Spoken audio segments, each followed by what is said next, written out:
Listen carefully. If you feel lost right now, this is not accidental. If you feel empty, even when life looks full, this is not weakness.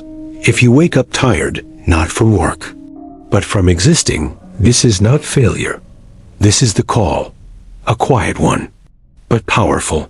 The same call every warrior hears. Before his life changes forever, there comes a moment when you stop trusting your own direction. When the past feels heavy, the future feels distant, and the present feels meaningless. You begin to scroll more, sleep less, think too much. You laugh in public, but fight silent wars at night.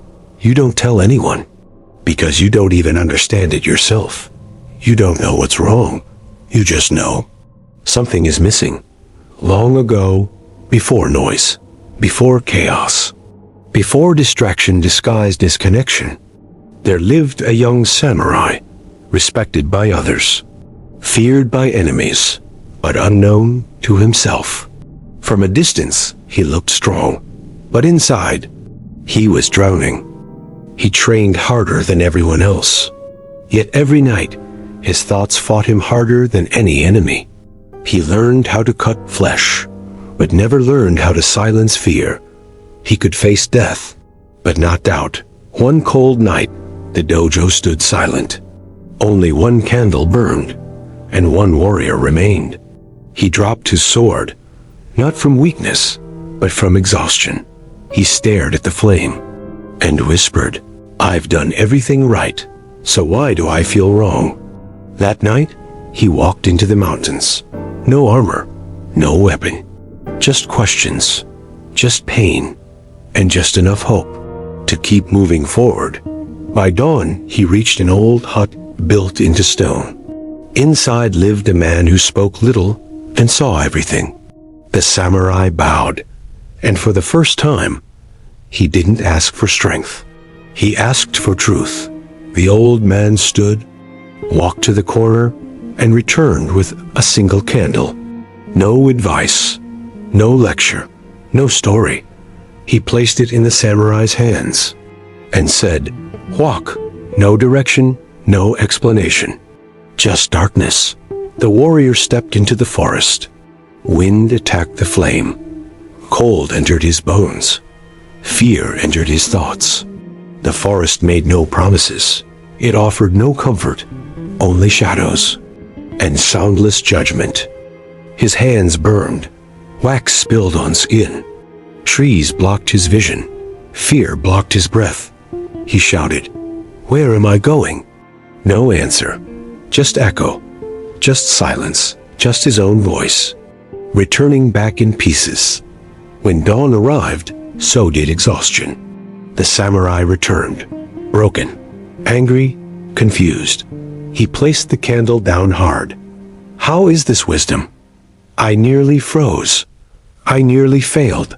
The master looked at the tiny flame, still alive, still standing, and asked gently, "Did the flame demand sunlight?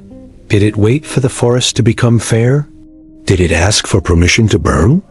"No," the samurai whispered. Then the master spoke. "This is what you forgot. You want certainty before action. But life does not reward hesitation. Clarity is not a gift. It is earned. You're waiting too, aren't you? For motivation, for signs, for direction. You call it patience, but it is fear. Hidden behind logic, the master leaned closer.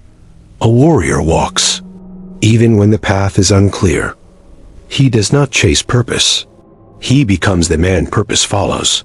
The samurai collapsed. "I'm afraid," he whispered.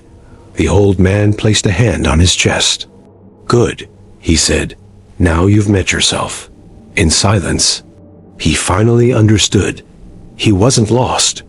He was waiting for life to make sense. Before living it, the candle never knew where it was going, but it moved anyway. And because of movement, it survived. If you are lost today, don't demand answers. Move, because motion creates meaning. The old master sat beside the fire and stirred it with a stick. The flames danced, but did not escape their shape. He spoke softly, "The fire is free, yet disciplined. So must you become." The samurai listened, not with ears, but with wounds.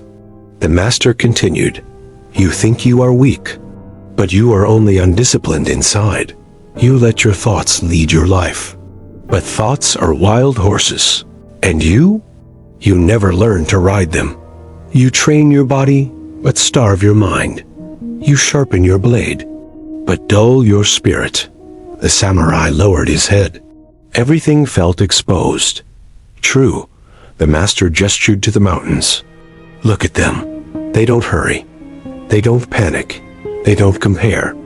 Yet they stand unshaken. Stillness is not doing nothing. Stillness is refusing to move in the wrong direction." The samurai frowned. "How do I control my mind?" The master smiled. "You don't. You build a mind that no longer needs control."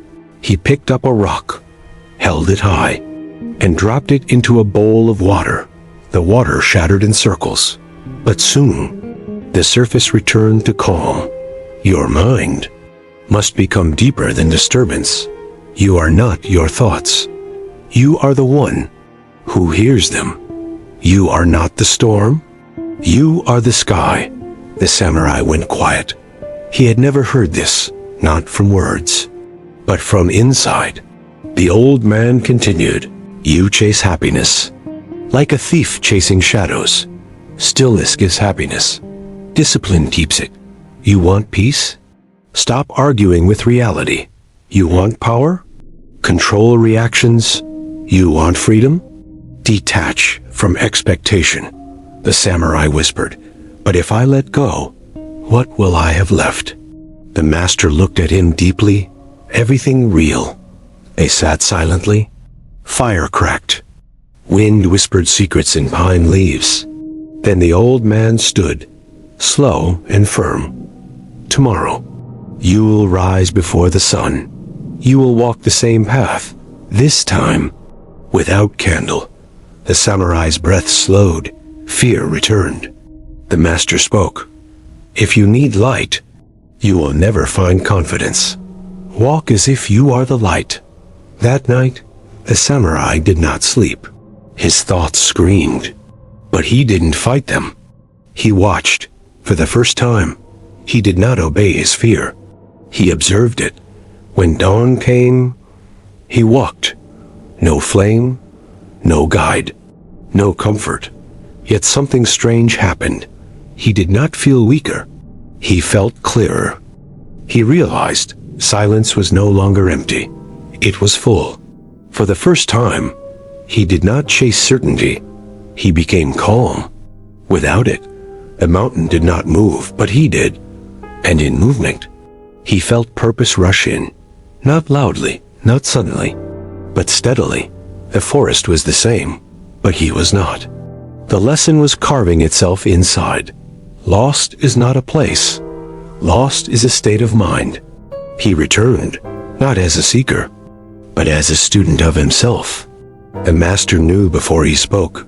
The samurai had changed. "You walked without flame," the old man said. "What did you learn?" The samurai answered softly, "I was never in darkness. I only refused to trust myself in it." The master smiled. "And you are no longer lost." He placed his hand on the warrior's shoulder. "You are becoming dangerous to your own limits." And that was the most important battle the samurai would ever begin. The mountain did not clap. The forest did not celebrate. No one announced his transformation. But inside the samurai, something ancient awakened. He no longer asked, "Who am I?" Instead, he asked, "What must I become today?" The old master woke early each morning. So did the warrior. Not because discipline demanded it, but because stillness invited it. They trained not just body, but perception. They sat in silence. They observed pain without drama. They trained emotion like muscle. The master spoke. "You don't rise to confidence. You sink into it by removing what doesn't belong." Peace is not found. It is unburied. Your fear is not your enemy. It is the doorway. The samurai finally understood. He wasn't weak. He was untrained internally. Each morning, he walked into discomfort, not to punish himself, to strengthen himself. Each day, he made a choice, not for happiness, for integrity. Slowly, his identity shifted. He was no longer desperate, no longer hungry for approval, no longer distracted by nonsense. He needed less. He felt more. His battles stopped being loud. They became precise. The world did not change, but he ruled the world inside. And that changed everything. The master sat him down on his final day. "You will leave now," he said. "There is nothing more for you here." The samurai bowed deeply. "I came looking for answers. I leave with responsibility." The old man nodded. "Good. Answers rot. Responsibility builds." Then he delivered the final truth. Do not wait for purpose. Move with patience. Live with restraint. Fight with clarity. And your purpose will chase you.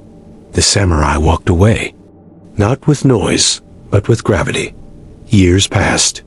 Men spoke of a warrior who was unshakable, not because nothing touched him, but because nothing controlled him. He wasn't the strongest, but he was the hardest to defeat, not by blade, but by being. Now, the story is no longer about him. It is about you. You watching this at night, in silence, in confusion, in hunger for something real. You don't need to escape your life. You need to enter it fully. You don't need to find yourself. You need to build yourself. You don't need more motivation. You need fewer excuses. You don't need a new personality. You need a new discipline. Still lost? Good. That means you're ready. Ready to stop begging. Ready to stop drifting. Ready to stop numbing. Ready to walk while still uncertain. Because this is the samurai principle. You do not wait until you feel strong. You move and strength arrives. You do not wait for clarity. You walk and clarity reveals itself in fragments as reward, not as permission. So tomorrow morning, do one hard thing, one silent thing, one honest thing. No one needs to see it, but you will feel it. And slowly, you will no longer ask, "Where am I going?" You will say, "I am becoming."